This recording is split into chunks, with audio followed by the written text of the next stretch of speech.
dear, we meet again today. Today we are going to have a very interesting story. It's about The Homeless Monkey by T. Albert and illustrated by maleillustrations.com.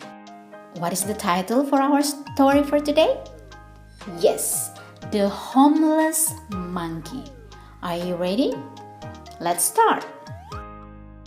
Once upon a time, there lived a monkey who had no home of his own. They called him Springs, for he always walked with a bunch in his steps. He had sold everything he owned, and with that money, he had started traveling the world. He wanted to see the world's smallest and the biggest wonders. He traveled from village to village, town to town, and offered his services to do work in exchange for food and shelter. He was a happy monkey, and he loved helping people. One day he passed through the village of Ziver, where 20 animals lived. He saw an old beaver, so he walked towards him and said, "Hello, Mr. Beaver. If I was to do some garden work for you today, would you be so kind as to give me something to eat?" The old beaver agreed and asked Springs to do some gardening and fix up a few things around the house. It was a long and tiring day for Springs, but enjoyed his day. When Springs returned to the house in the evening, the whole village had gathered there. There was a lot of food put on the large wooden table, and everybody was celebrating as though a hero had come to their small village. They all had a great time that night. It was like a big party. There was dancing and lots of food, and Springs really enjoyed his evening.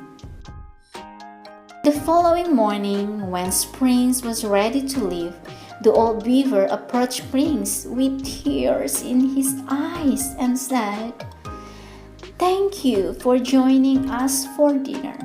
Please come back whenever you have time. I have 2 boys around your age who I have not seen in 10 years.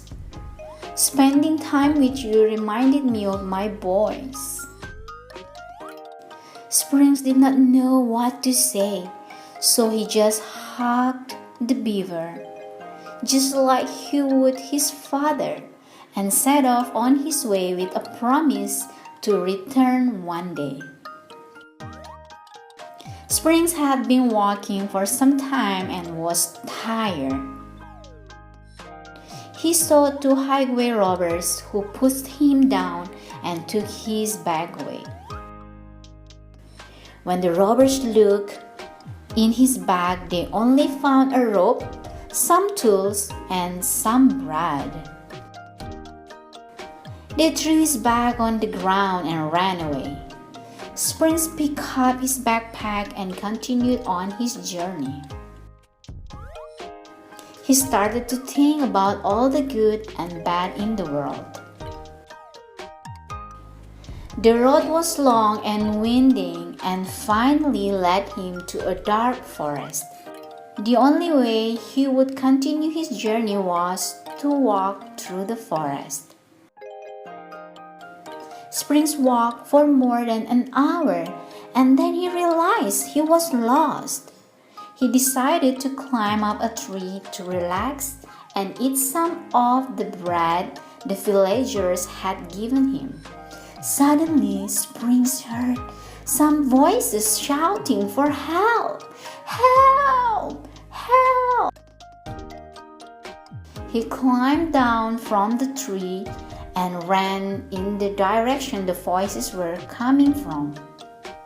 Springs reached the place and voices were coming from. Springs reached the place the voices were coming from. He saw that the two robbers who had pushed him earlier that day were trapped inside a deep hole in the ground. They were both trapped and couldn't get out and were yelling for help. Help!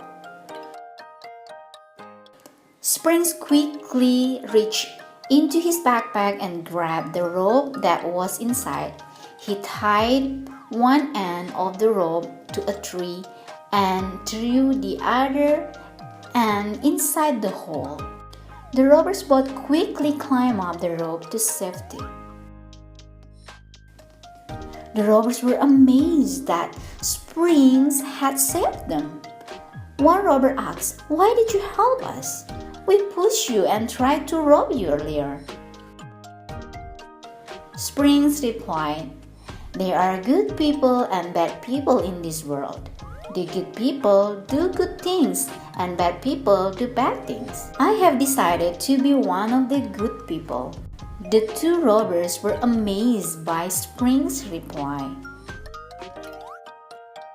Springs told the robbers, "I have traveled far and wide, seen happiness as well as sorrow.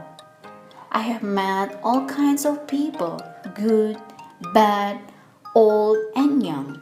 I have experienced all sorts of bad things, but I have always tried to do only good things."